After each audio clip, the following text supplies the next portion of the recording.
Isso aí, galera. Esse é o planejamento da live de hoje. São esses tópicos que eu vou abordar. Primeiro tópico, entendendo o inotropismo, quando começar os inotrópicos, qual droga nós devemos começar, como devemos monitorar o uso do inotrópico, como fazer o desmame e os casos clínicos. E o caso clínico eu acho que vai ser a parte mais legal, porque eu quero mesmo interagir com vocês. Quero ver se o conhecimento que vocês aprenderam durante essa live foi suficiente para vocês tocarem um paciente no mundo real. Tá? Vamos lá, tá boa a imagem? Vamos começar, pessoal? Boa noite, boa noite. Galera chegando. Isso aí, galera. Vamos começar essa nossa live. Começando logo pelo primeiro tópico, que é entendendo o inotropismo. Basicamente, temos 4 determinantes do débito cardíaco. O débito cardíaco ele depende da contratilidade, que é exatamente aonde nós vamos atuar com o uso dos inotrópicos. Só que também depende bastante da pré-carga, que é justamente a quantidade de sangue, de líquido que chega no coração, de uma maneira bem simples, a frequência cardíaca e a pós-carga, que é justamente a força contra a qual o coração precisa ejetar e vencer. Então são esses os principais determinantes do débito cardíaco. Imagina o coração como uma grande cama elástica. O coração é como se fosse uma grande cama elástica. Todo mundo já ouviu falar nas forças de Frank Starling. Quanto mais você distende o coração, mais ele vai ter força de ejeção. Só que como toda cama elástica, o coração ele tem um limite, né? Ele tem um limite máximo de estiramento. Se eu tiver uma carga muito alta de peso no meu coração, essa fibra miocárdica ela vai distender ao extremo e aquele coração não vai conseguir contrair de maneira adequada. Esse conhecimento ele é fundamental para a gente entender essa figura aqui que é formidável. Independente se o paciente tem um coração normal, uma insuficiência cardíaca intermediária ou uma insuficiência cardíaca avançada, se o paciente tiver com uma pré-carga não otimizada, se o enchimento ventricular estiver ruim, não tem jeito. A primeira etapa é sempre com volume e com fluidos. O coração do paciente insuficiente, que ele tem um limite mais breve, né? Então, assim que eu começo a fazer a ressuscitação volêmica, ele chega ao limite dele um pouco mais rápido, tá certo? Então, a primeira manobra que eu devo verificar se eu tenho que fazer ou não para melhorar o inotropismo do meu paciente, do débito cardíaco do meu paciente, é justamente oferecer volume. Precisamos acessar como é que está a volemia do nosso paciente. Nunca esqueça essa parte. A volemia, ela é fundamental na análise do paciente com queda do débito cardíaco. E quando é que eu vou começar o uso dos inotrópicos? Né? Justamente para quem viu o Game of Thrones está entendendo muito bem, né? Winter is coming, justamente quando o perfil frio está chegando. Eu não preciso esperar o meu paciente chegar naquela fase final grave para começar o meu inotrópico. A partir do momento que eu sinto que meu paciente está evoluindo para aquela classificação de insuficiência cardíaca fria, onde eu tenho extremidades frias, eu tenho pulsos filiformes, então naquele paciente que está evoluindo para o quadro frio e congesto, é nesse paciente que eu vou começar o uso dos inotrópicos. Quais são os principais sinais clínicos de hipoperfusão? No paciente que tem hipoperfusão tecidual, que eu preciso considerar o uso de inotrópicos. Vamos lá. Sinais clínicos de hipoperfusão. Alterações do nível de consciência, taquicardia, taquipneia, sudorese, sede. No caso de sede, o paciente vai estar precisando de volume, ele não vai estar precisando de inotrópico, no caso, mas é um sinal clínico de hipoperfusão.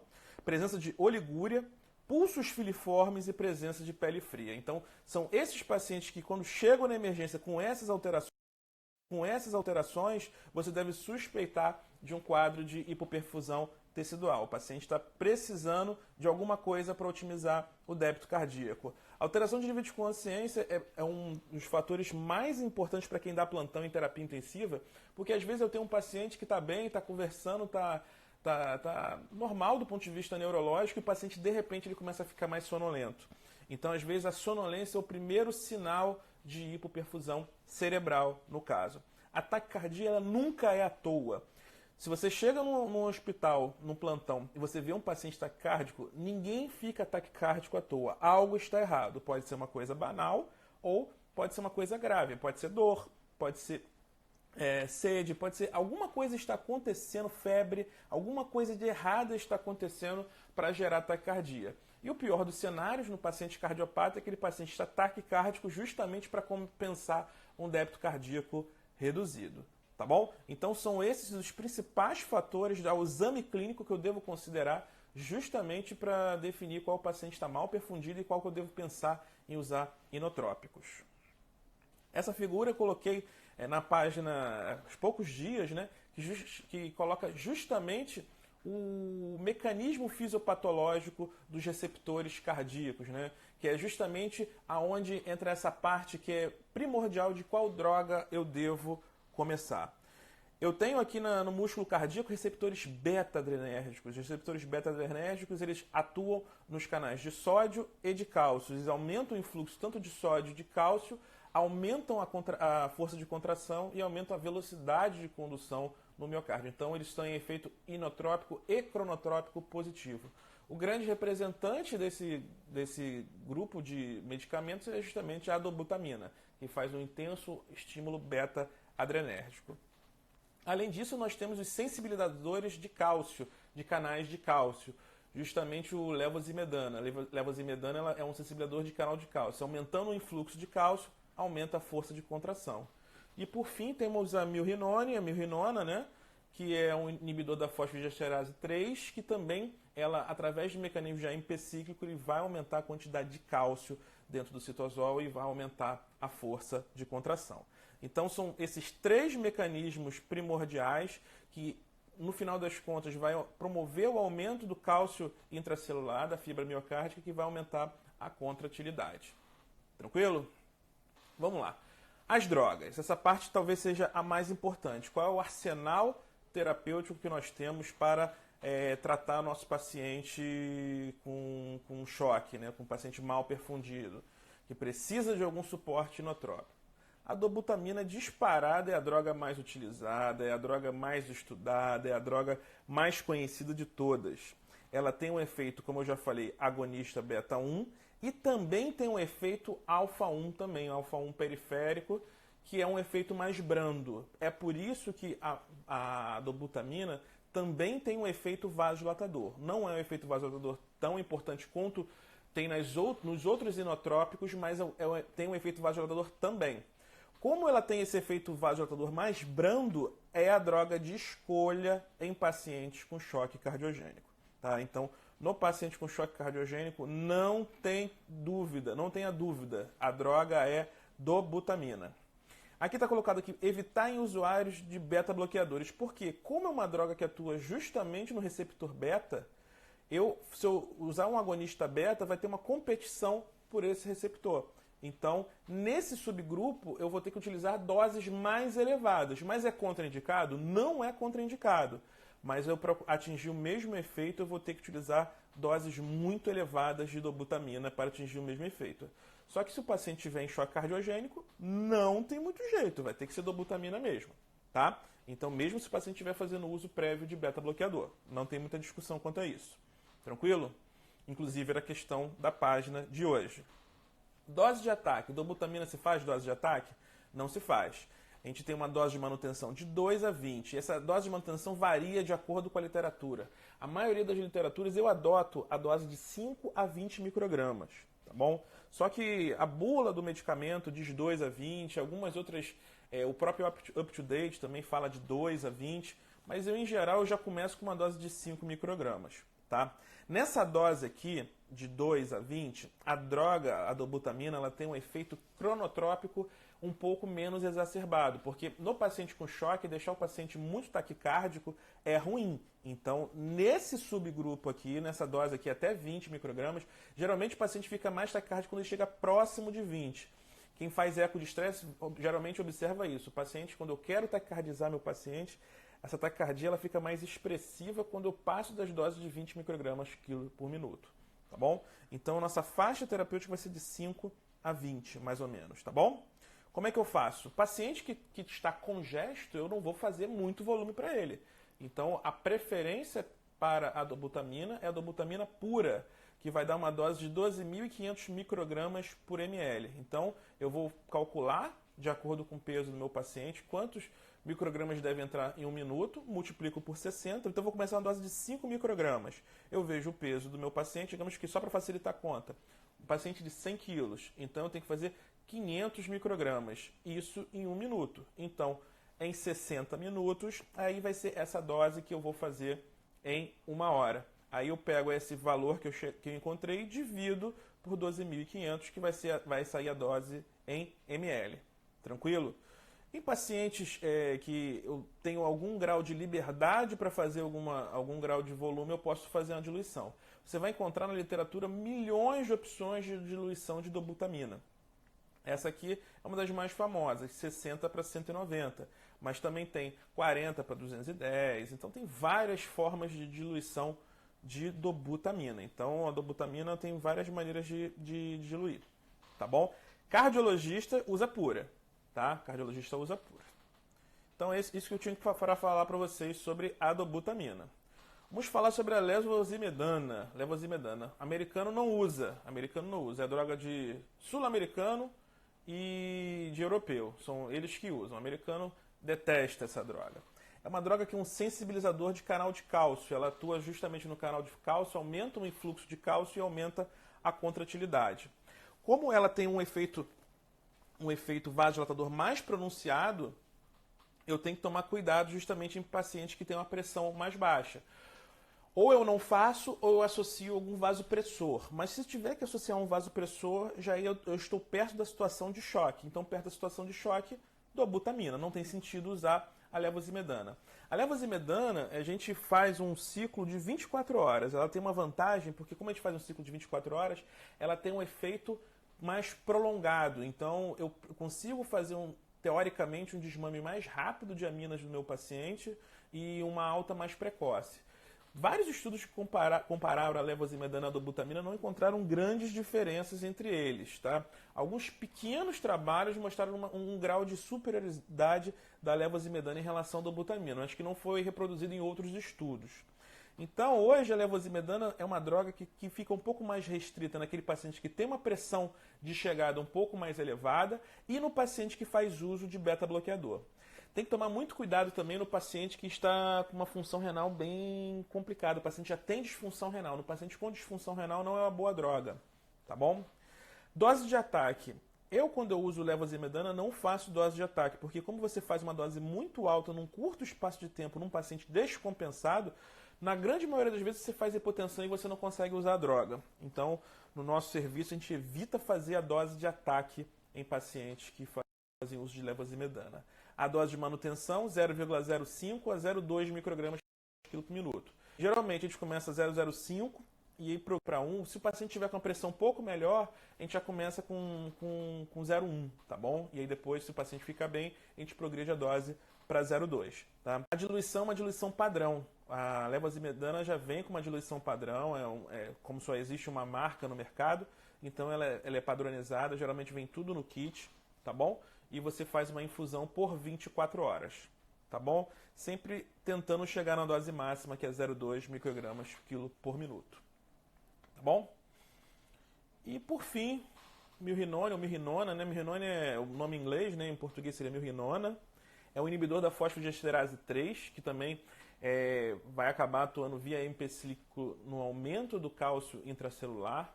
Então vai melhorar a força de contração por esse mecanismo. Então tem um mecanismo que no final das contas vai ser similar à levosimedana. Então pode ser um substituto do outro, por isso que o americano também não gosta. Eu também, do mesmo jeito, eu vou evitar em pacientes com uma pressão sistólica abaixo de 85 e pacientes com isquemia, pacientes isquêmicos. Em um trabalho que estudou o uso da milrinone em pacientes isquêmicos, houve maior mortalidade quando comparada à dobutamina. Então, no paciente isquêmico, não está recomendado o uso da milrinone, tá bom? Existe um capítulo à parte sobre a milrinone, que ela acaba sendo a droga de escolha no paciente que também tem, além da disfunção de VE, tem disfunção de VD e hipertensão pulmonar. Nesse grupo de pacientes, nesse subgrupo de pacientes, a milrinone acaba ganhando um destaque, porque é a droga que tem maior efeito na hipertensão pulmonar. A dose de ataque, se você for olhar na bula, até está descrita, mas a própria bula diz que não é muito bom fazer, e o UpToDate confirma essa informação. Eu, particularmente, nunca fiz ataque de milrinone, já usei milrinone algumas vezes. A dose de manutenção, 0,375 a 0,75 microgramas. Existem algumas diretrizes que mostram que você pode fazer uma dose até mais baixa no paciente com insuficiência cardíaca. O uso no choque cardiogênico é off-label, mas também o próprio UpToDate cita que é possível você utilizar essa droga no choque cardiogênico, mas com uma dose mais baixinha, tá? E a diluição da milrinone é igualzinho, é bem parecida com da noradrenalina, tá? 20 mg para diluir para 100 e faz uma solução 200 microgramas por ml. Tranquilo? Então são essas 3 drogas que nós temos à nossa disposição, justamente para tratar nosso paciente que precisa de algum suporte inotrópico. Como monitorizar esse paciente? Quanto mais informação eu tiver de um paciente grave, é melhor, tá? O cateter de Swan-Ganz nos últimos anos, ele vem sendo esquecido, né? Porque muita gente não sabe utilizar, mas é uma ferramenta excelente no monitoramento, porque toda vez que você faz um ajuste de dose, você começa sempre com uma dose mais baixa no paciente. Você começa o inotrópico com uma dose mínima e você vai titulando a resposta, conforme essa resposta. Se você tem um monitor que você consegue saber se houve incremento do débito cardíaco, vai ser excelente. Então, se você começa a dobutamina, você observa que o índice cardíaco está aumentando, então é um bom marcador. Mas se você não tiver essa monitorização, o que você pode fazer? Você pode buscar a monitorização por parâmetros indiretos. Digamos que o paciente não vinha urinando, ele começa a urinar. Ele tinha um lactato alto, ele começa a cair o lactato. Tinha uma saturação venosa central baixa, começa a melhorar a saturação venosa central. Então, eu posso buscar essas informações de maneira indireta. Só vai dar mais trabalho. Então, se você tiver um monitor, alguma maneira, uma monitorização menos invasiva ou um cateter de Swan-Ganz para guiar o tratamento, é melhor, tá bom? Porque aí você consegue não só informações a respeito de débito cardíaco, como outras informações, resistência vascular sistêmica, pressão de oclusão. Então você tem outras informações que vão te ajudar a seguir no tratamento daquele nosso paciente. Tranquilo? Vamos lá. E aí vamos agora para a parte do desmame. Nós começamos o nosso inotrópico para o nosso paciente. Digamos que é um paciente que chegou com um quadro de um choque. Começamos o inotrópico, fomos aumentando a dose do inotrópico até atingir um grau de perfusão ótimo. A partir do momento que eu consigo um grau de perfusão ótimo, eu paro de subir a dose do inotrópico e eu aguardo a condição de base ser resolvida. Tentar entender por que aquele paciente descompensou. Foi um quadro de sobrecarga hídrica, foi uma situação de isquemia, foi uma situação de má aderência medicamentosa. Então eu preciso entender qual foi a condição de base que levou à descompensação do quadro clínico do nosso paciente. Então, se a condição de base for resolvida, eu posso tocar o desmame. E importante, a congestão também tem que estar melhor. Se eu não tiver com a congestão resolvida, não vai dar muito certo o desmame do inotrópico, tá bom? Porque a partir do momento que o coração ele começa a contrair melhor com o uso do inotrópico, o débito começa a ficar melhor, a perfusão melhora, naturalmente a congestão ela vai melhorar, tá bom? E a partir do momento que você depende muito do nível de dose que você está. Se você estiver na dose máxima, por exemplo, está na dose de 20 microgramas de dobuta, a redução vai ser progressiva. Você não vai chegar, vou tirar a dobuta de uma vez só. Não vai ser assim. Você está com 20, reduz para 15, reduz para 10 e vai observando. Vê se esse paciente idealmente deve estar com cateter vesical. Você reduz a dose, vê se o débito urinário reduziu, vê se o lactato subiu, vê se piorou alguma coisa do ponto de vista clínico. E se o paciente estiver monitorizado, você observa como é que está a evolução do débito cardíaco. Tá bom? Então, são esses parâmetros que a gente vai utilizar até tirar por completo as drogas, os inotrópicos. Tá bom? Então, vamos lá, galera. Eu acho que eu estava querendo mesmo conseguir fazer tudo em 20 minutos. Terminei a aula aqui. Deixa eu voltar aqui. Isso aí, galera. Eu queria falar de inotrópicos, era isso, tá? Vou voltar aqui os comentários, tá? Só um minutinho. Agora, eu queria saber se tem alguém aí que está querendo discutir um caso comigo. É só clicar aí, deixa eu ver se teve alguém que tentou fazer uma conexão comigo. Júnior perguntando, dobuta pode ser feito em acesso periférico? Dobuta até pode, mas é prudente num paciente que está com um grau de gravidade você ter um acesso venoso profundo, mas não é contraindicação fazer dobuta em acesso periférico. Em hospitais universitários, quem já passou por um hospital universitário, vocês já devem ter observado que às vezes o paciente, aquele paciente de insuficiência cardíaca terminal, que você não tem muita perspectiva você acaba que esse paciente ele fica na enfermaria, às vezes com acesso periférico com dobuta, aguardando uma terapia de destino. Então, não é errado fazer o uso de dobuta em acesso periférico. Tranquilo? Vamos lá, quem vem discutir o caso clínico comigo? Em caso de não termos bomba de infusão, posso fazer microgotas por minuto? Se você não tem muito jeito, né? Não tem muito jeito. Vai ter que fazer desse jeito. Se você não tiver bomba infusora, o correto é você ter a bomba infusora. Se você não tem, Dr. Raimundo Nonato, no infarto qual é melhor? Eu tenho um caso clínico de infarto. Quer discutir comigo? Entra aí, gente. É só clicar no botãozinho que tem 2 rostinhos aqui. Tem 2 emojizinhos. É só clicar no botãozinho. Quero alguém para discutir o caso clínico comigo, para a gente poder tocar. São 4 casos clínicos. A ideia é fazer uma interatividade justamente com vocês. Tem alguém aí a fim de discutir um caso clínico comigo? Vamos no primeiro caso clínico para vocês sentirem como é que é o naipe da discussão. Vamos lá. Vocês estão com vergonha aí? Mas vamos lá. Vamos lá. Primeiro caso clínico. Como manejar os inotrópicos? Caso clínico 1, tá? Vamos embora. Caso clínico 1. É um homem de 75 anos, portador de miocardiopatia isquêmica, dilatada, evoluindo com cansaço e falta de ar. A admissão, uma turgência jugular patológica, edemas de membros inferiores. Luiz Soares, clica no rostinho aí. Dilatada, evoluindo com cansaço e falta de ar. A admissão, turgência jugular patológica, edema de membros inferiores e estertores crepitantes até terço médio. Pressão 92 por 54, frequência 74. Extremidades frias, sonolento, não urina desde ontem à noite. Está em uso de carvedilol, enalapril, espironolactona, AS, simvastatina. Luiz, grande Luiz. Tranquilo. Para você, esse paciente está mal perfundido? Na sua opinião? Sim. Ó, extremidades frias, sonolento, baixo débito urinário. Então, com certeza, está hipoperfundido. Tem indicação de inotrópico esse paciente? Olha, teoricamente poderia ter indicação, com certeza. Mesmo a pressão, Então, estiver no limite inferior, 90 e tocar, mas poderia sim. É um paciente que está com perfil frio e congesto, concorda? Isso, Está mal perfundido e está com sinais de congestão. Tá certo? isso, Então, esse paciente ele precisa de um suporte inotrópico. com Então, certeza. E agora você vai usar qual medicação para ele? Você tem 3 opções de medicação para usar para esse paciente. Qual medicação você vai fazer uso para ele? No caso dele, poderia ajudar a dobutamina, né? A dobutamina, embora tenha esse efeito, como você falou, vasodilatador, mas um efeito muito grande, vasodilatador, a pressão dele ainda dá para iniciar, com certeza. Esse paciente está em uso de beta-bloqueador. Isso, nesse caso, se ele não estiver em choque cardiogênico, o que a gente faz? Teoricamente, poderia manter o beta-bloqueador, fosse maior do que... Está falhando um pouco aqui o sinal. Opa! Agora estou vendo melhor. Vamos lá. Melhor? Melhor agora. Você tem 2 opções. Se não estiver em choque cardiogênico, você poderia manter o beta-bloqueador e faz uma dose maior da dobuta, ou reduz a dose do beta-bloqueador e faz uma dose menor da dobuta.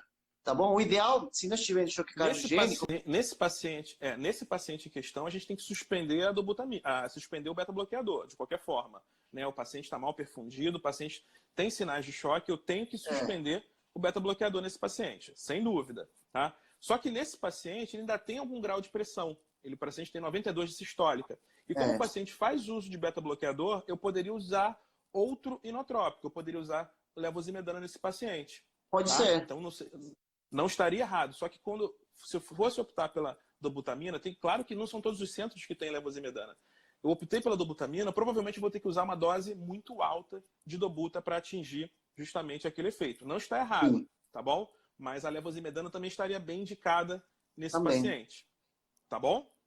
Tudo bem. E lembrando que esse paciente é miocardiopatia isquêmica. Eu não posso utilizar milrinone, tá bom? Na miocardiopatia isquêmica, ela piora.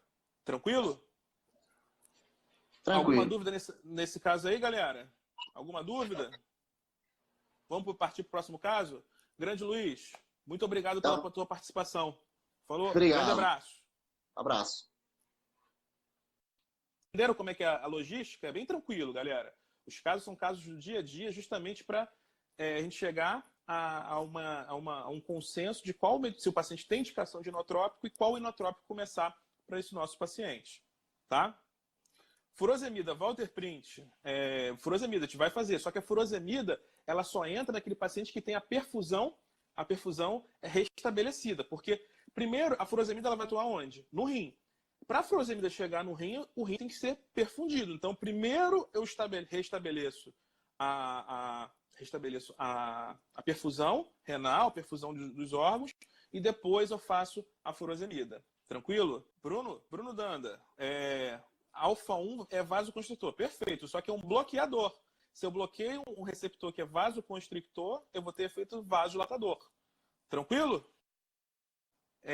K. Aurélio, pela diretriz, o paciente está em perfil C sem choque, está autorizado a manter ou reduzir pela metade o beta-bloqueador. Só suspende esse choque.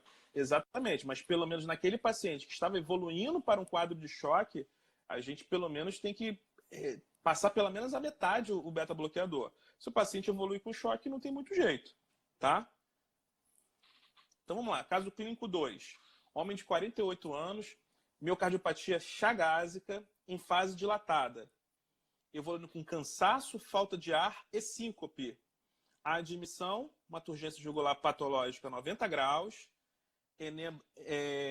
edema de membros inferiores, estertores crepitantes em base, ictus de VD palpável, uma pressão de 96/52, uma frequência cardíaca de 82. Extremidades frias, bastante sudoreico, com pulsos filiformes.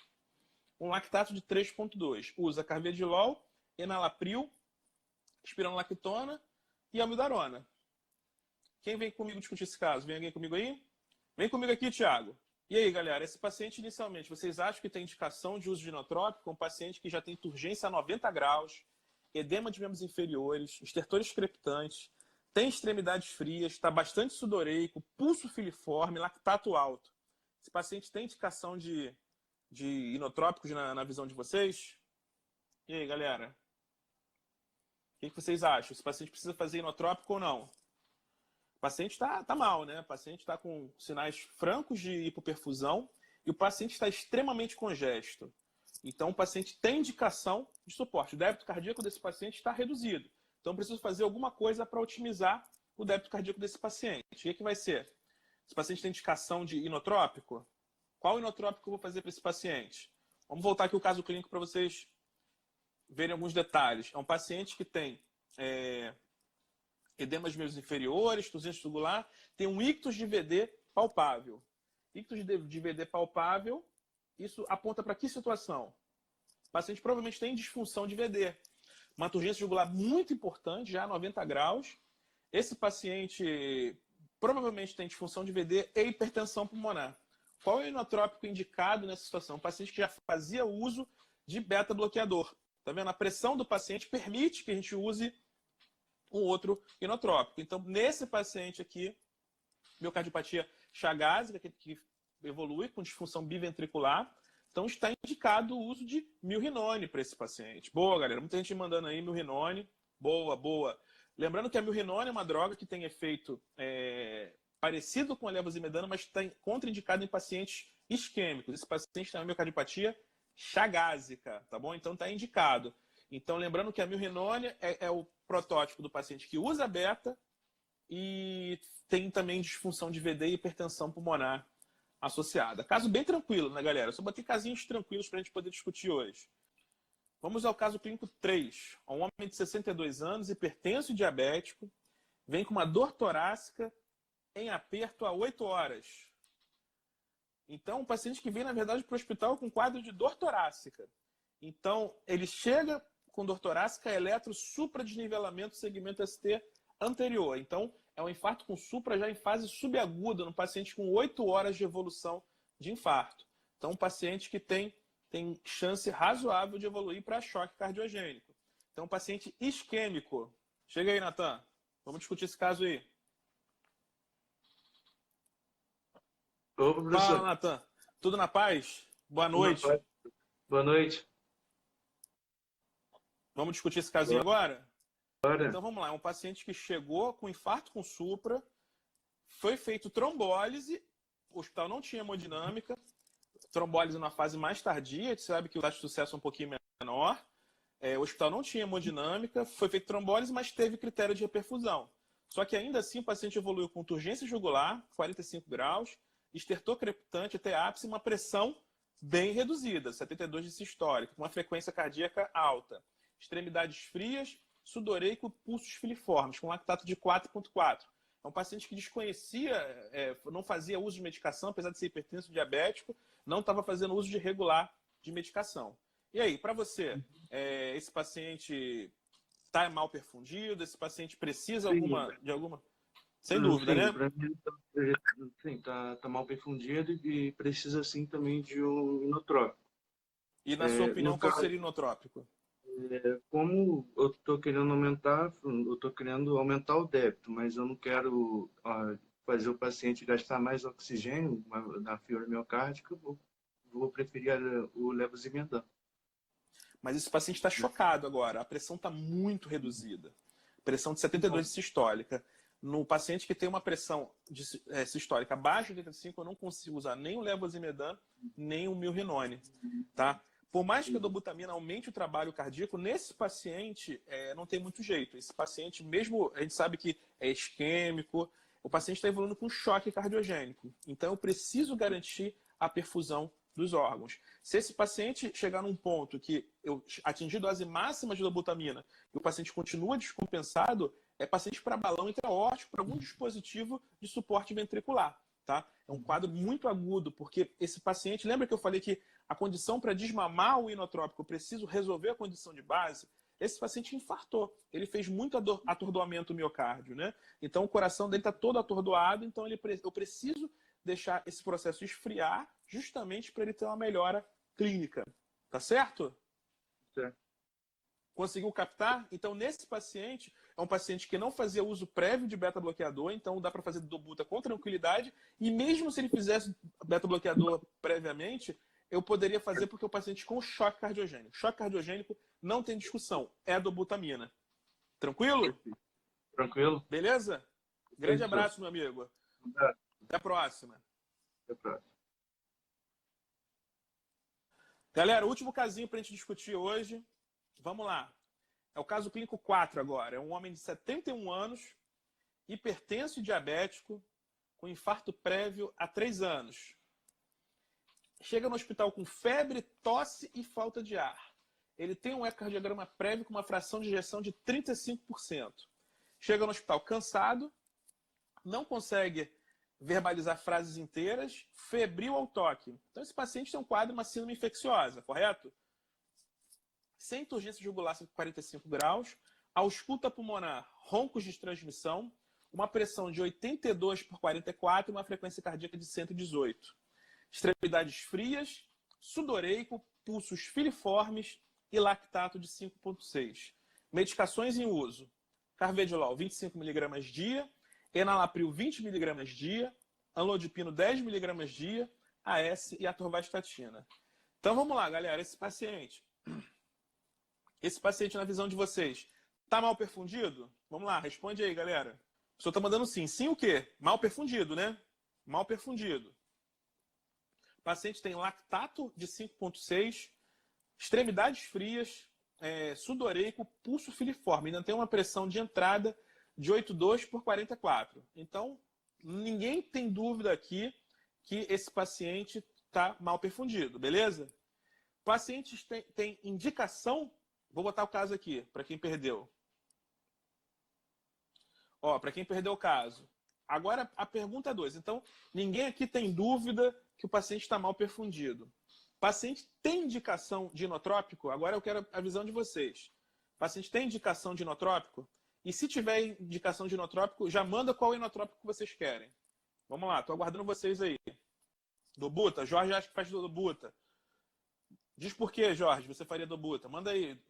Por que você faria dobuta? Mas só porque o paciente teve infarto, ele tem que fazer inotrópico?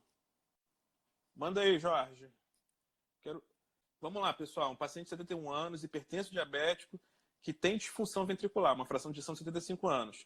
O paciente está mal perfundido? Todo mundo já tem com certeza que o paciente está mal perfundido. Extremidade fria, sudoreico, pulsos filiformes e lactato de 5,6. pressão baixa. E aí? Galera, vamos voltar lá no início da aula. O que é determinante do débito cardíaco? O paciente ele está aqui, o paciente ele tem disfunção, mas ele está aqui. A primeira coisa que eu tenho que fazer para aumentar o débito cardíaco dele é o quê? Volume. Eu vou fazer volume com cautela. Muito bem, Paty Almeida. É isso aí. Vou fazer volume com cautela. Aqui eu não vou fazer igual um paciente normal que larga o dedo no soro e vou ver o que acontece. Aqui não, eu vou fazer volume com cautela. Corre 250, vai lá, eu escuto o paciente. Olha como esse paciente estava. Importantíssimo vocês verem como é que o paciente está. O paciente está seco. Não tem turgência jugular. Paciente na ausculto tem ronco de transmissão, porque é um paciente que tem um quadro infeccioso pulmonar. Então, o paciente não tem sinal de congestão. O paciente que eu vou pensar em fazer inotrópico está congesto e mal perfundido. Eles têm que estar congesto. É o frio e úmido. Tranquilo? Lembra do Game of Thrones. Ó, Winter is Coming. É nesse paciente que você vai fazer inotrópico. O frio está chegando. Frio e úmido. Tranquilo? É nesse paciente que você tem que pensar, tá? Isso aí, Cássio. Reduz. Esse paciente, por exemplo, se não responder a volume, tem que tirar tudo. O paciente está com choque séptico, né? Inicialmente ele tem um quadro de uma sepse grave, né? Que a gente mudaram esses conceitos, né? Se o paciente responder a volume e não precisar não inotrópico, vasopressor, né? Dependendo da condição, eu posso reduzir o carvedilol, suspender, tem que ver como é que o paciente vai ficar. Tranquilo? Então, galera, nesse paciente, o inotrópico que ele vai utilizar é soro, volume, só que volume com cautela.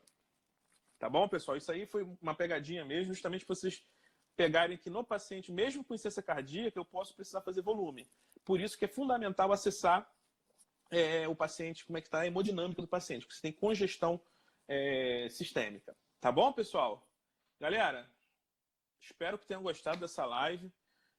Eu estou preparando um projeto que minha ideia é começar semana que vem, eu aviso vocês, que é justamente o Cardio Round. Tá? É justamente um round que eu quero fazer com vocês. Mas eu preciso da participação de vocês. Eu vou pegar um caso clínico e eu preciso de uma pessoa para discutir o caso clínico comigo, tá bom? Então vai ser um round, justamente um caso cardiológico. Só que aí vai ser um caso completo, um caso completaço, tá bom? E aí a gente vai discutindo e vai desenvolvendo um raciocínio clínico, tá bom? Então a ideia é fazer esse raciocínio clínico, beleza? Carol, vou deixar essa live salva também. Eu vou tentar botar no YouTube também para quem perdeu, tá? Avisa para os amigos para vir mais gente na próxima live. A ideia é fazer essa live semana que vem. Vou ver se eu consigo otimizar. Tá bom, pessoal? Abração, até o próximo vídeo, galera.